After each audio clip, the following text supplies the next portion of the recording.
सहना भवतु सहनौ भुनक्तु सह वीर्यं करवावहै तेजस्विनावधीतमस्तु मा विद्विषावहै। ॐ शान्ति शान्ति सदाशिवसमारम्भां शङ्कराचार्यमध्यमाम् अस्मदाचार्यपर्यन्तां वन्दे गुरुपरम्परां। दयाकरं दयाकारं दान्तं धर्मप्रवर्तकं प्रणमामि दयानन्दं मदाचार्यवरं परम्। ॐ नमो भगवते वैवस्वत्राय मृत्यवे ब्रह्मविद्याचार्याय नचिकेतसे च। We saw a very drastic understanding and a very advanced understanding in the last shloka of the last Valli. Valli means what? Section. And so, what was that understanding? That the nascent knowledge of Vedanta, characterized by the subject-object difference, subject being oneself and the object being other than the subject, is challenged and revised. How is it challenged? To see that if we keep on with this, more than just an interim or a beginning enterprise, we will be left with two instead of one, and we would be no different than other darshanas which have this struggle. They want to be one with God, but they have very different understanding about the relationship of God and Jiva, Ishvara and Jiva, Ishvara and the Jagat, from one Jiva to another. So there is a struggle. And so here in Advaita this is effortless because of what was talked about in the last mantra, that all that is here has a status called mithya. Mithya does not mean false, does not mean illusion, does not mean delusion. Mithya means a dependent reality. So we go to what that reality depends on. And what is that? Brahman. And when we understand Brahman in this manner, then we see that this Brahman is everywhere, unchanged at all times, and therefore the if the object is mithya and if everything else is mithya, the subject-object difference is also what? Yeah, exactly. That was the understanding with which the Upanishad stunned us, like how in comic books the one animal is hit by the other and it goes like this with all these birdies chirping around it in a circle. This is how we were left stunned. But then that is not the place to end the Upanishad, because that person has to be revived with a wet hanky and kind of, what's that, the loose ends tied up and with a nice bow.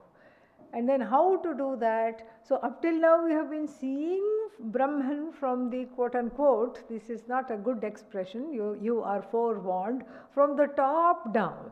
Like what is Brahman and how it has, nothing has come out of it and it is by itself and all these things. And then the Jagat, the Mithyatvam of the Jagat has been seen. Okay, but Brahman is very sukshma. Ati sukshmatvat, ati durvijneyatvat, ati sukshmatvat, ati durvijneyatvat, and then what else? Because it is subtle, because it is not easy to therefore it is not easy to understand, and for whom? Manda madhyama adhikarinam, for the adhikaris who are what? Who are not fully prepared. So for them a different tack is devised in the next valli, especially with the starting 2 verses. And so what is this tactic? This tactic has to do with what is in psychological parlance called aversion therapy. So for repeat offenders and all these things, what do? They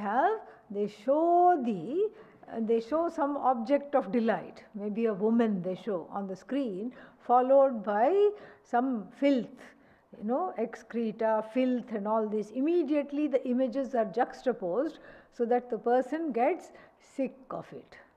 And even in Vedanta circles, there is one Swami who used to be a scientist. I don't know where he is now, but 10 years ago, 20 years ago, he was very famous. And they called him, I don't even know his name, I doubt if anybody does. His name was Protoplasm Swami, because he was a scientist before he became a Swami. And he had drastic methods of teaching. So he would bring a skeleton, not a real one, but like the one you have in the science labs and all, and in schools to teach this. He would bring a skeleton to class and then he would teach Vedanta.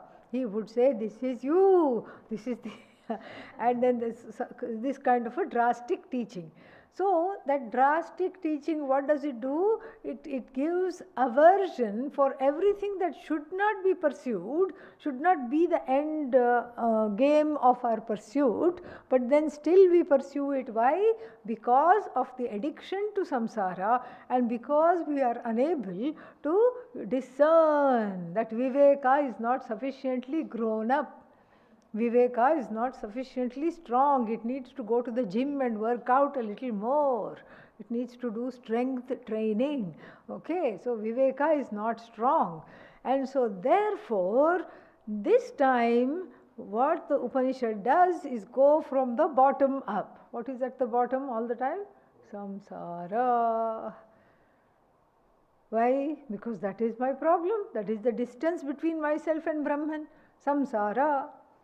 Very, very, nissara. Nissara means without any juice. So this samsara, very nissara. Then totally dussara, like this the Bhajagovindam will sing. So here the idea is to look at samsara and give us aversion therapy. This whole idea of aversion therapy came from this verse in the Upanishad alone. Really, this mantra alone, followed by Adi Shankara's very fantastic Bhashya here. And so this idea of this mantra is twofold. One is to understand Brahman as the cause, and the effect is what? Samsara. The effect is not samsara, the effect is Jagat, translated by me as what? Samsara, because if I don't understand the truth of myself, anything that I encounter in the Jagat will have limitations, starting with my body, mind, sense complex. And if I don't understand the truth of myself, I take these limitations to be real. And therefore there is suffering. This is samsara. And that is half of samsara. Half of samsara, where is the other half? The other half is a urgent attempt to take away the pain and the sorrow that is there because of these limitations, to take away the urgency connected to that insecurity. And so I go about trying to find the solution of samsara where? In samsara itself. And then that is of no use at all. You can't find the solution in samsara. You can't go to a thief and say, please find my wallet. It was recently robbed. And because he only has taken it. So it's not useful to do that. To show the limits of trying to look for liberation within samsara, that is the first, what is the topic of this. Second is the avadharana, the nirdharana, the ascertainment of what really is Brahman, seen from the standpoint of the effect, and how the effect, even though it is non-separate from the cause, is completely separate from the cause, in the sense that the effect does not transcend the cause, but the cause transcends the effect. Okay. So, with these words, let us enter into this new and final Valli.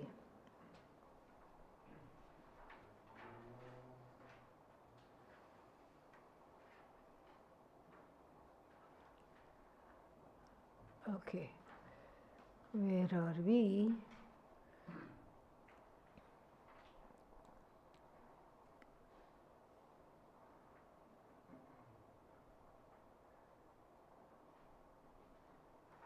स्थूल अवधारणेनैव नैव hello yeah स्थूल अवधारणेन एव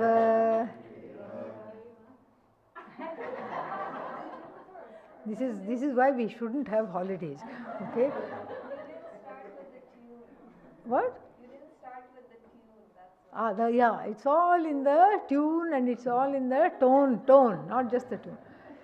All right. Yeah. Tula avadharanena eva moola avadharanam vrikshasya yatha kriyate loke evam samsarya karya vriksha avadharanena तन्मूलस्य ब्रह्मणः स्वरूप अवधारयिषया इयं षष्ठी वल्ली आरभ्यते.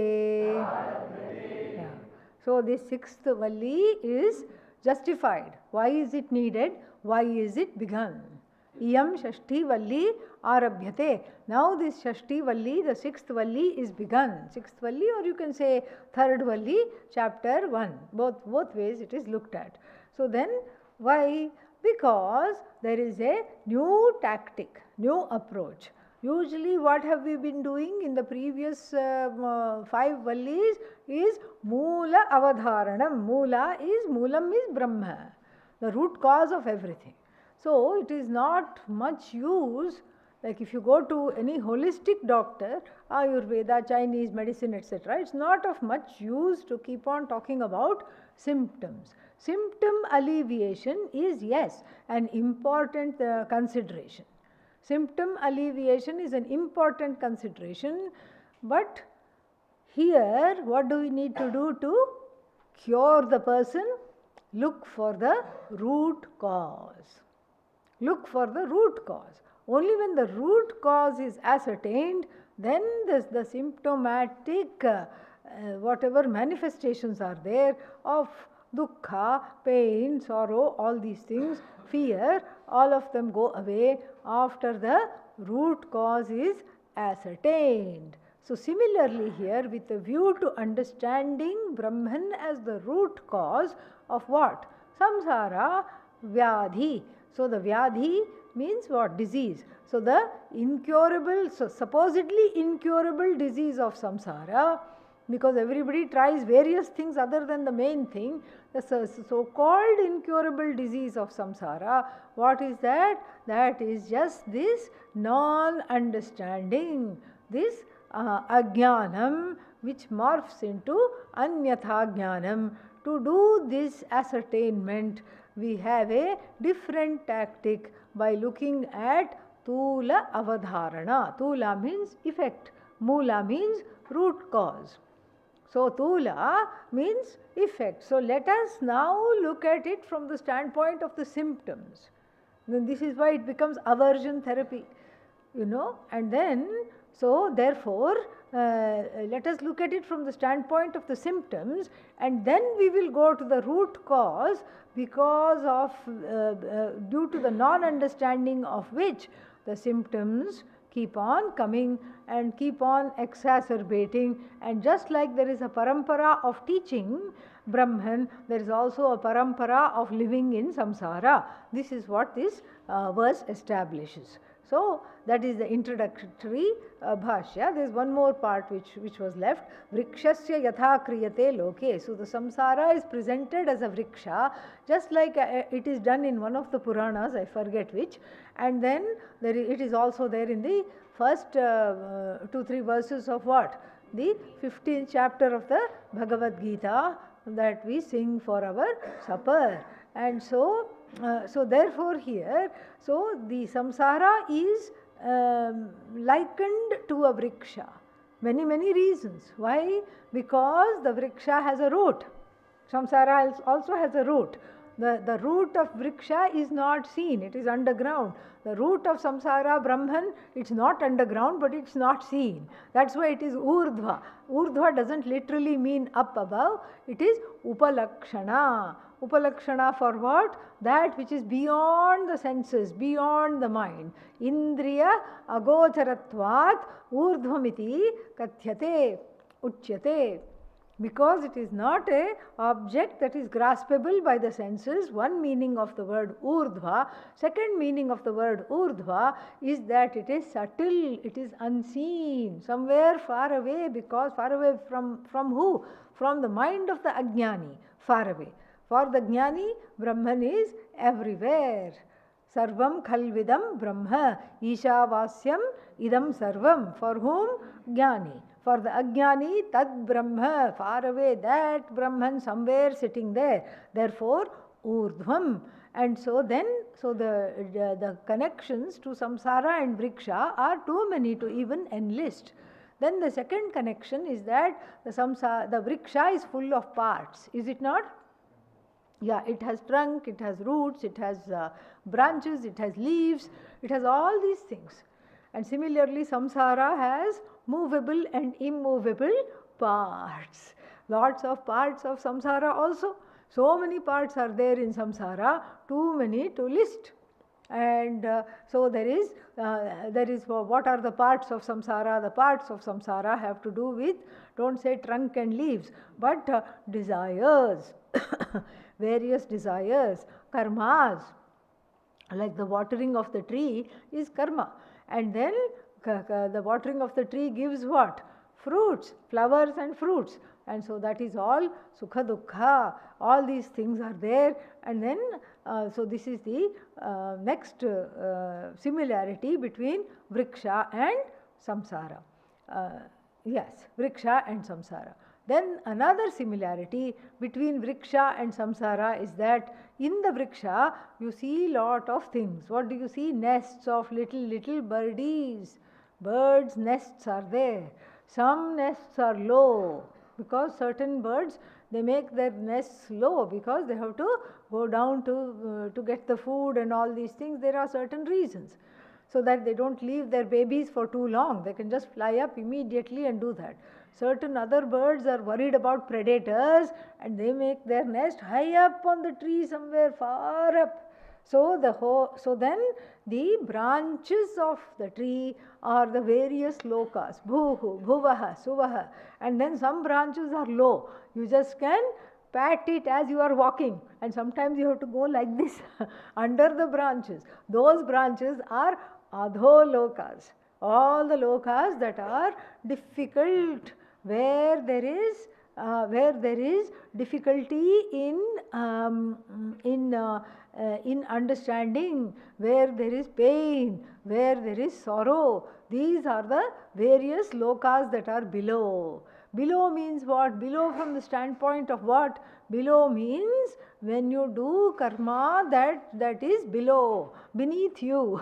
That's the idea. When you do, what kind of karma is beneath you? Adharma. When you do adharmic actions which are beneath you, which you know better and you still do it, then where does one go? To the beneath lokas. Whereas all the another similarity, the leaves of the tree are like the various manuscripts which are also leaf manuscripts of the first portion of the Vedas that tell you how to live, how to gain some sense of emotional maturity, how to be prayerful, how to go forward. All this they tell. That is one more similarity with vriksha and samsara. So some nests are high above, some nests are low below. That means what? Due to one's karma, the nests means the prarabdha karma of the jivas, in which there are birdies. What are the birds? Jivas themselves are the birds. So jiva birds are flying around like a what is that? Like a sometimes they have this cruel pastime. Nowadays I haven't seen it, but earlier they used to have this cruel pastime of tying the leg of the bird to the to some tree or some pole, and then a poor thing, it would just fly, and then drop dead, or come back and either drop dead or come back and accept its imprisonment, be dead inside. And so like this, the tree, even though it is not tied to the vriksha, then what? But it feels tied to the vriksha. Just like that, the jiva is not tied, not part and parcel of samsara at all. The jiva is actually Param Brahma, the jiva is Atma, but still the jiva feels tethered to samsara. Why? Because that's where my livelihood is. Why do you need a livelihood? Oh my God, I'm scared. I don't know how I will be. I don't know what I will do. So I need a livelihood. And then so that livelihood ties one. Livelihood means what? In Sanskrit, karma. And then karma, what does karma give? Karma phala, very simple. And then the karma phala also, there might be something sweet berry over there. No, don't worry, all the berries are bitter. No, there should be something sweet. I know there will be something sweet. Iti, going like this forward, the person is addicted to the tree. Like a bird tethered with one of its feet, tethered with a rope, it flies trying to be free. It knows this is not my place. Something tells it I should at least go look at the other tree and come back. But it is not able to, because the samsara has an addictive effect where the birds are roosting then and there. And then if you go for an evening walk on this side of the Ganga, there will be lots of trees after you cross the Jhula, and then and all those trees, what are they doing? In the birds are chirp, chirp, chirp, chirp, cheep, cheep, cheep, cheep, cheep, cheep. That's one more similarity between the cheeping jivas and the chirping birds. Why do the jivas chirp? They complain loudly. Adi Shankara is going to tell all this. Ha ha, muncha muncha.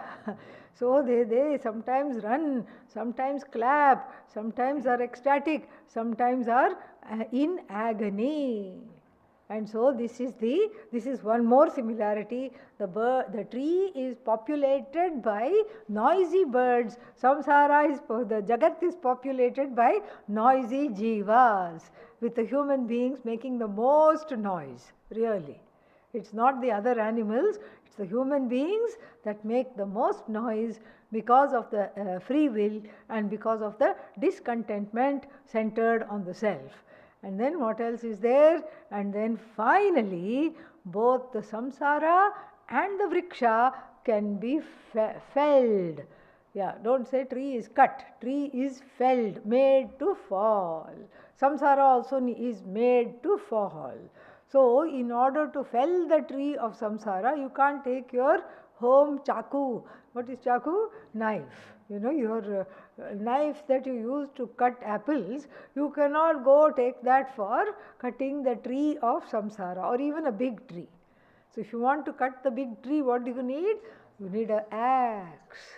You need a strong pair of arms and you need an axe. Similarly, the arms are Viveka, Vairagya, and then the Shastra is what? In the Bhagavad Gita, Asanga Shastrena, Dridhena Chitva. Asanga Shastra, the Shastra of uninvolvement, non-involvement, because otherwise you will never fell the tree. You will be attached to the tree.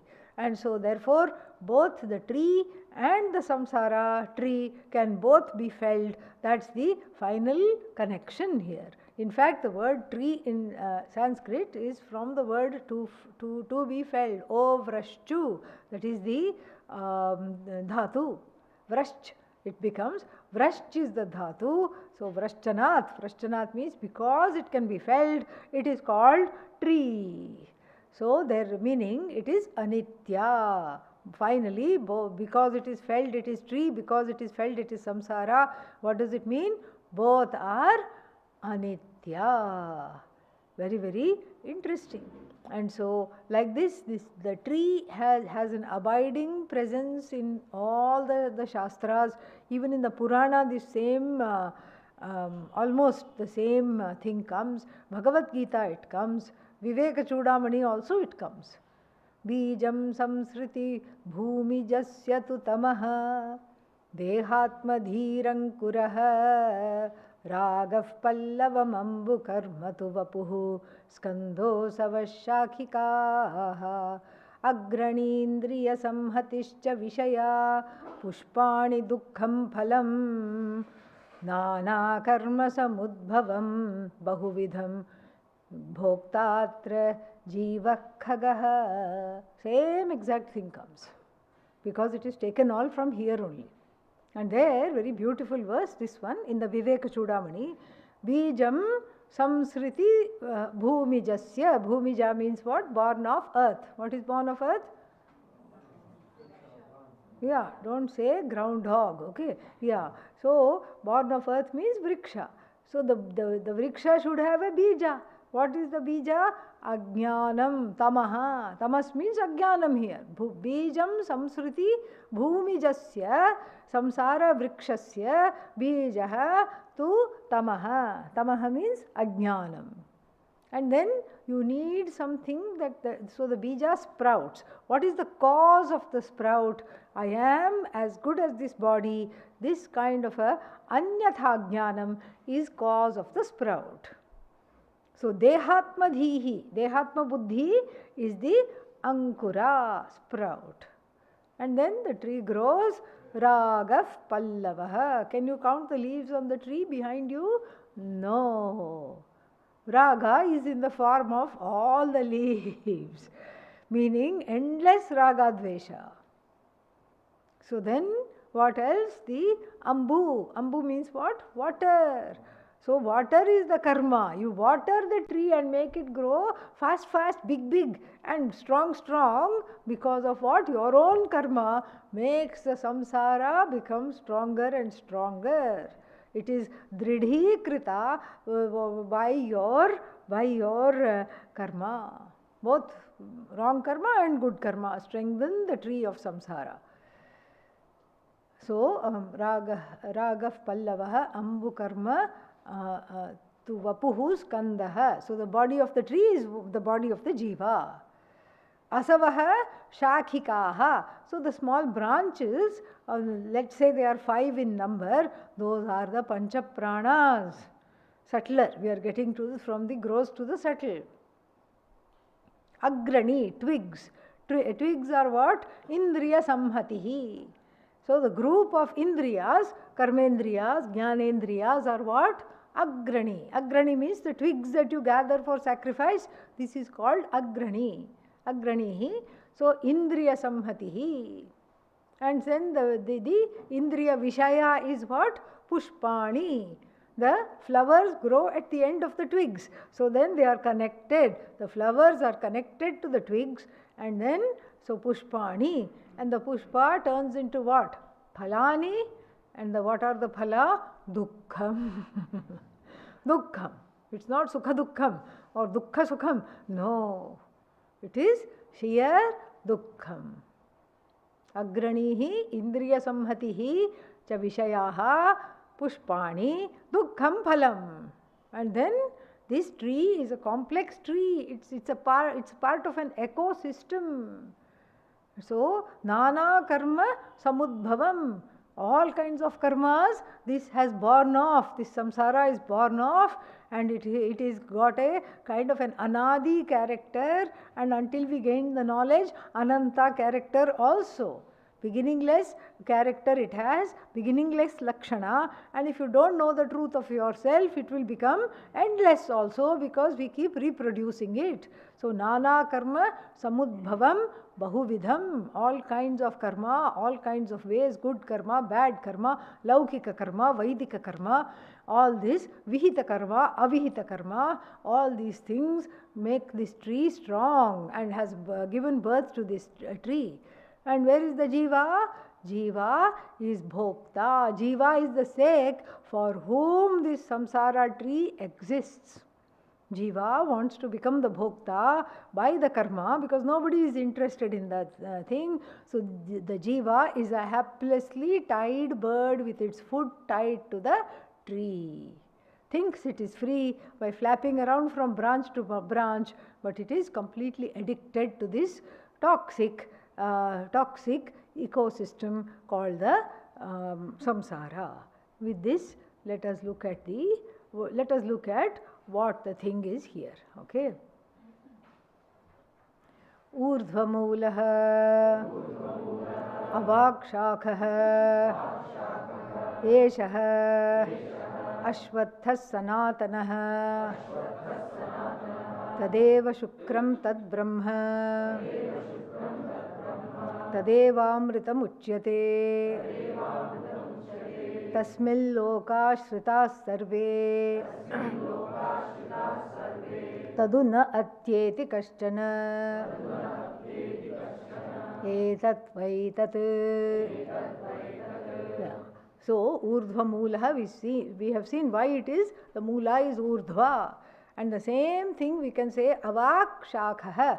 Avak shakhah, this is not a description, this is a description of the tree, but it is that samsara tree which is described as the one having the shakhas below and the roots above.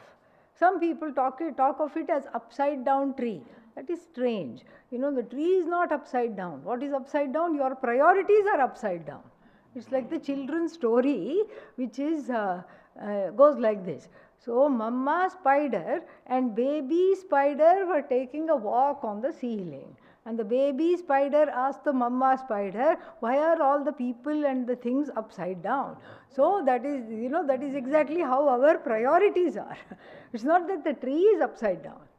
It because of our samsara dushita darshana, because of our vision that is vitiated by samsara. Vitiated by samsara means what? The karya and karana, karta, bhokta, this kind of an orientation, everything looks upside down. Our priorities are upside down. Okay, so then urdhva we saw two meanings, avak also same meanings. Avak doesn't mean below, literally below. Avak means what? Avak means it is lakshita, upalakshita, because it is easily indriya gocharatvat avak. Just like the low-hanging fruit, low-hanging branch, we can even just brush as we are walking. Sometimes they are so low that you have to duck underneath. So therefore it is easily available, whereas Brahman is durvigneya, not easily available, and this is easily available. Why is Brahman not easily available? Why is it urdhva? Because it is atindriya gochara. It is not indriya gochara, and the avak shakhah, the shakhas are avak because it is indriya gochara, it is graspable. That's why one goes for the low-hanging fruit, because it is immediately available for the insatiable jiva with a painful desires, all the time being assailed by painful desires. So then avak shakhah, also another meaning of avak, same meaning. So what is the second meaning? It is suvigneya, opposite of the other one, urdhva. Urdhva durvigneya, avak suvigneya. Why? Because it is indriya gocharatvam asti for the aspects of the tree. Then Eshaha Ashvathaha. Ashvathaha, it is growing right there. Peepal tree.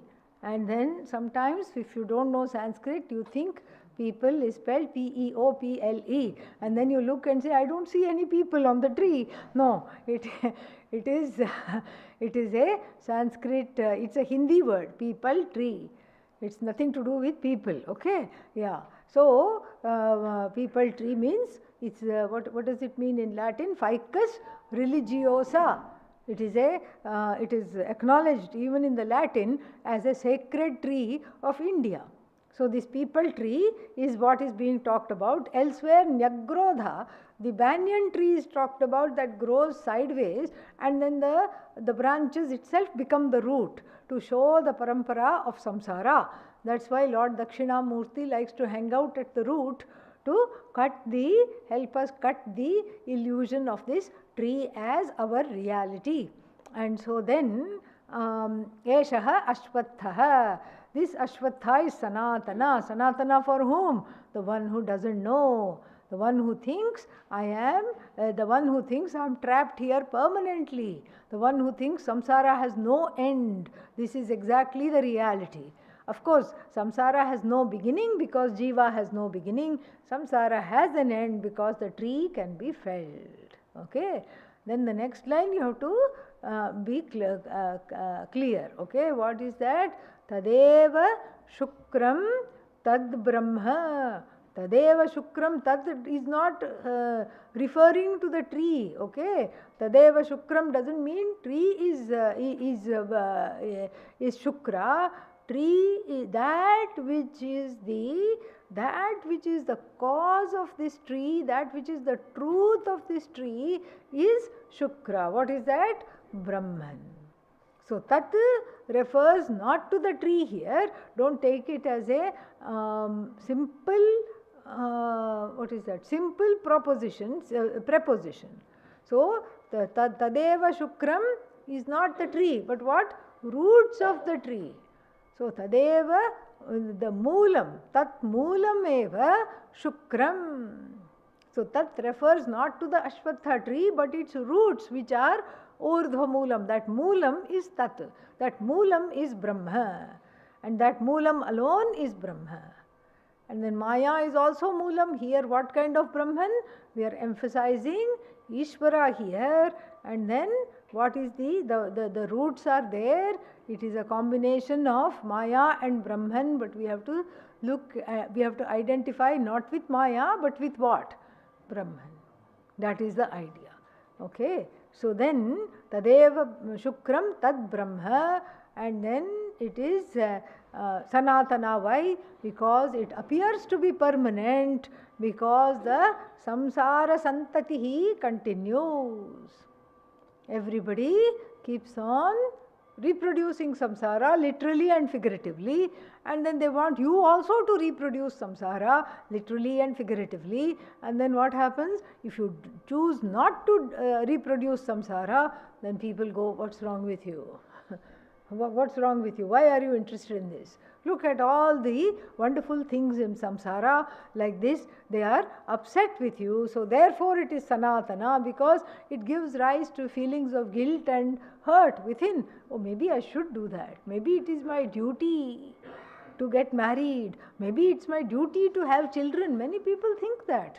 And you can't blame them for it, because this is the cultural trend. This is the tendency. And don't think it's only in India. Everywhere, all over the world, everybody wants you to have children. Why? Don't ask. But this is how it is. Everybody wants children. And if you choose not to have children, the people get little worried. Oh my God, your biological clock is ticking. And if you say, let it tick, they get very upset. So, because children should be there. Why? Because how else will samsara literally be reproduced?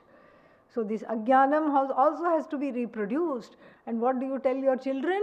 You tell your children to have more children. And they will also tell their children to have more children. Therefore, sanatana. This is sanatana. The Upanishad has a sense of humor.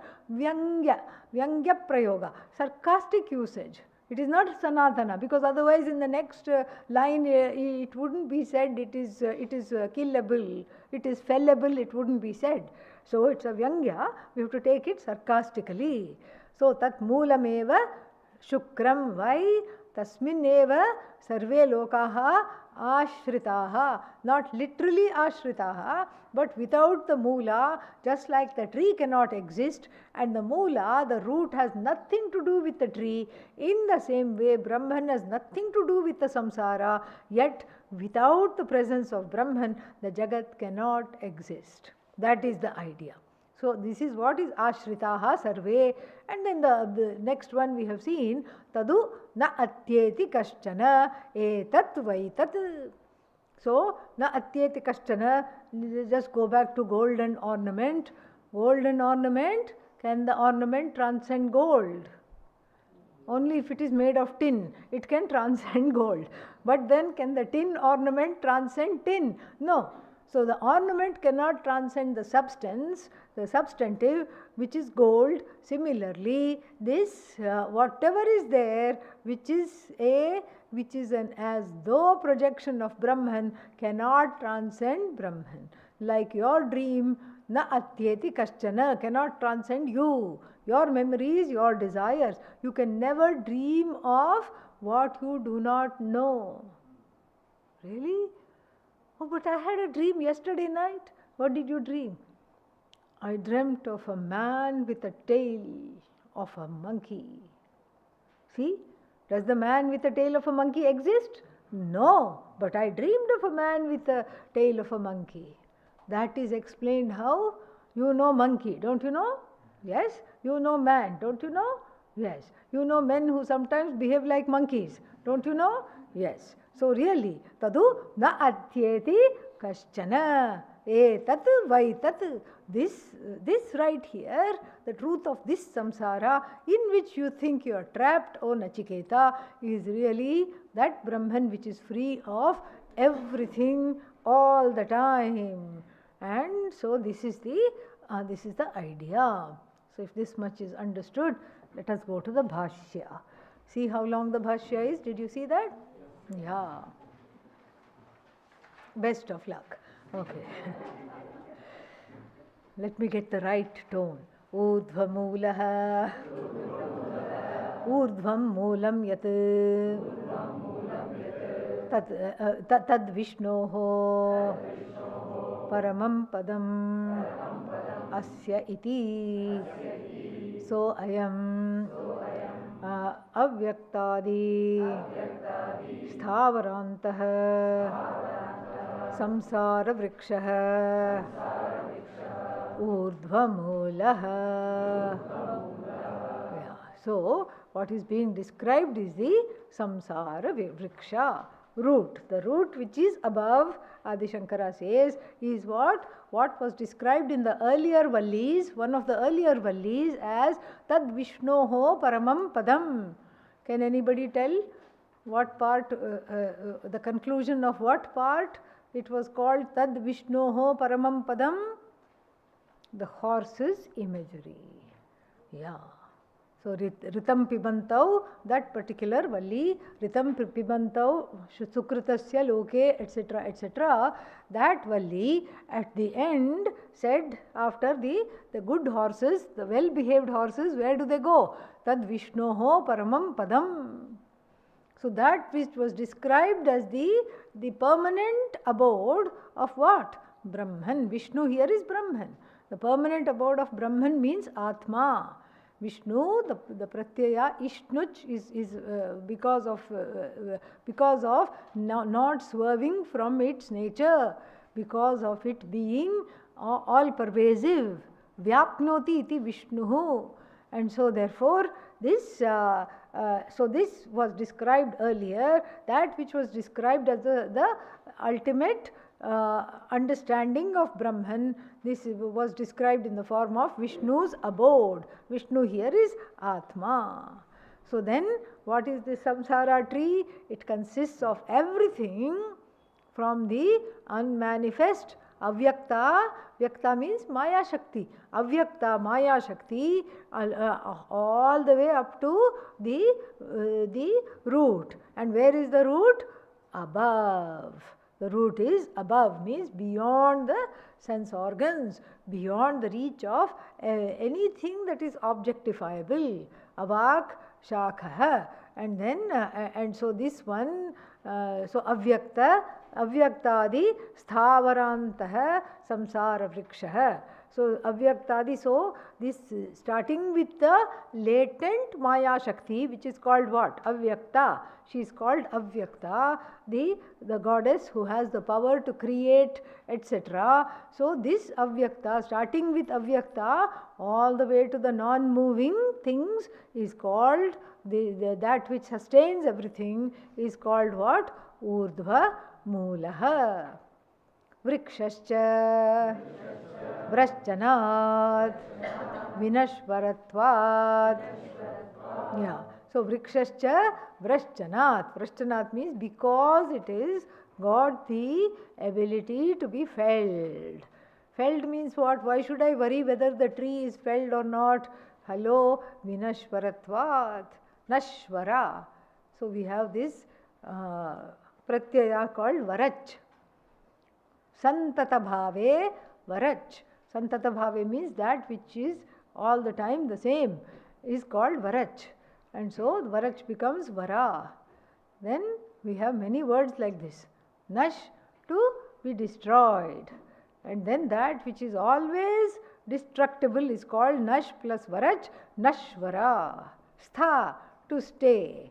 It always stays. It does not pick up and go. The people trees does not say, oh, they are talking about me today. Let me come inside the class and listen. No, it doesn't move.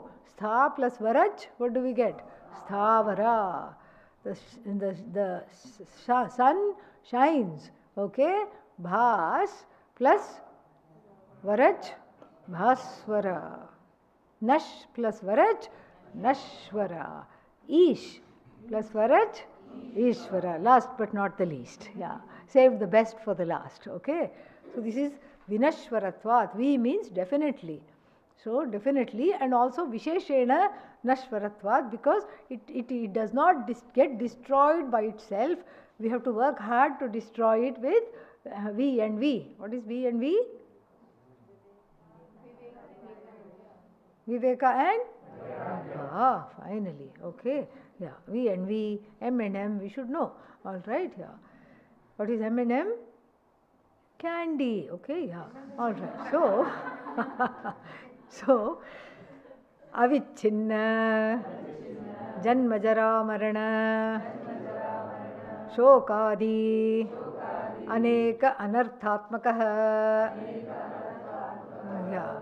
So, this, what is that? It is characterized. Oh, it's characterized by some wonderful characteristics? No. Aneka. Aneka means that which consists of variety of miseries. What are the variety of miseries? Janma, birth. No, but we distribute laddus when the child is born. Yes, because that's the last time you will enjoy laddu, because rest of it is what? Pain, pain, pain, pain, pain. And so, aneka janma, aneka anartha. Anartha means useless, needless, and sources of pain is called anartha. Not artha, security. Anartha means insecurity, that which consists of miseries. Insecurity is equal to misery. So that which consists of a whole host of miseries. And then what are those miseries? In the form of birth. What is the next one? Jara. What is Jara? Geriatry. That's how the word Jara has come. Old age. Next one? Marana. Marana means death. Yeah. And then what else? Shoka. Shoka means shaka. Lots of shocks you get in life. That is shoka, grief. When you are not able to accept the shoka, it turns into shoka. This is the formula. Shoka leads to shoka. So lots of shocks which one cannot accept. And then what's the next one? Yeah, also grief, death, etc. And then what else? Next one. Pratikshanam Anyatha Swabhavah Maya Marichi Udaka Gandharva Nagaradivat Drishta Nashta Swarupatvat. Yeah. So the reason is given. What is the reason for what? Pratikshana Anyatha Swabhavah. So in every second it is different. It is in every second it is completely different. Changes in every second. Especially in the West, if you see, in the September, October months, you will see the leaves turning yellow, turning red and then yellow. And then you see in your backyard a completely yellow tree. It's called fall because the leaves fall. Next morning you wake up and you wonder what happened. All the leaves has fallen in the night because the night was windy. All the leaves have fallen, one or two are there on the tree suddenly. So this is what? All the time changing. So just like the tree, the samsara also is all the time changing. Today happy, tomorrow upsetting, day after tomorrow sad, day after tomorrow angry. So like this causes anger, causes sorrow, drishta nashta swabhava, because it assumes a different nature in each moment. And then what is there? It vanishes as soon as it is seen. As soon as you try to catch hold of the definition of samsara, what happens? It vanishes. Why? Like Maya. Maya here is not Maya. Maya means Aindrajala, magic. Like magic. What does the magician do? Disappears stuff. That's what magic is. Okay. So, but Vedanta is better magic than the magician, because if you want to be a magician, you have to wear long sleeves all the time to say, look, no part. But what does Vedanta do? You don't need sleeves. You don't need sleight of hand. What do? You say, look, no part. Why? What is this? Aha! Music to my ears. You see, with the part disappears without needing long sleeves, without needing to hide, without needing to say, look, there's a bird, and then hide this. I don't need to do that. In full view, Vedanta magic is better than this stupid Mayavi magic. Mayavi means magician. Okay, so this Maya. So then it is like Maya. Why? Because it does not stay, and then you cannot really count on it. And the third reason why is it Maya? Because it's only good for a little bit of entertainment. After the magic show ends, everything is, you have to deal with everything. And then, so this Maya, and then it is ephemeral and unreal, like Marichi, Udaka, mirage water, city in the clouds. So when the internet is not working, you can just lie and look at the clouds, because otherwise you will be in the cloud on the internet. You will be on the cloud. But then if the internet is not working, only then you will resort to the pastime of just sitting and staring at the sky, and then very soon you see what? One cloud that looks like Ganesha. Ooh, Ganesha. And then you say, wait a minute, is he in a temple? Then you see some other clouds forming around this Ganesha. Then with a little more imagination, you can see people going into the newly built Ganesha temple. And then you see some people sitting there. Oh, I think that looks like a flower seller. Look, she's making a garland for all the people going to have darshan. Look at her. And then you say, look, there is one more building here, and then there are more people here. Like this, what do you have? Gandharva Nagari. Gandharva literally means a celestial city, Gandharva Nagari, but here it means Gandharva Nagari, you have built the castle in the air. You have built a city of clouds. So, but the city of clouds, as soon as you finish looking at the people and the people entering the temple, what has happened? The Ganesha has vanished. Yeah. Now you see a temple without Ganesha. Ganesha vanished because the cloud formation changed. So like this the samsara is. Then what else? Gandharva Nagara, Nagara Adivat, Adipadat, you can take other things that appear and disappear like that. So Rajju Sarpavat, like this you can take. And then Drishta Nashta Swarupatvat. Why? Because it has Pratikshanam Anyata Swabhavaha, because of these reasons. Avasane cha vrikshavat abhavatmakah. Avasane means at the end. At the end, then there is no vriksha. There is nothing there at all.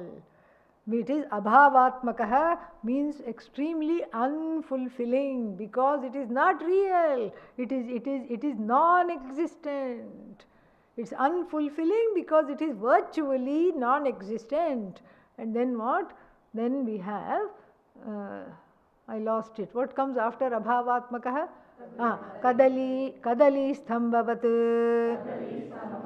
nissarah. Yeah. So there is a people insist on making sabji out of the stem of the banana tree. And I have only one thing to say. Why? Okay, because first of all you have to cut it and then it is stringy. Some kind of funny looking strings come and it's chip and you have to go through a lot of effort. You have to keep some buttermilk on the side, dip your hands and then cut it, and your hands are just black as coal afterwards because it secretes some other things. And then you make a sabji out of it. It has zero taste. Yeah. It has no taste of its own. Yeah. Worse than tofu. Okay. Yeah. It has no taste of its own, and you work so hard to cut it. You have to cut it into little pieces, and then you have to fry it, saute it, and then here I made banana stem sabji. You have to ask only one question: why? And here Adi Shankara concurs with me, at least in this aspect, because he also concludes Kadali stambhavat nissarah, because it has no taste. Nothing, it's nothing attractive about this vegetable. Nothing, zero attractive vegetables. It has some health properties. It's very good for the kidneys. So people who have kidney disease, people who have difficulty with bladder, kidney, etc., it's very good. But it is not a food, it is a medicine. And so like that, samsara also is what? Nissara, just like this blessed vegetable. Aneka shata pashanda buddhi vikalpaspadah.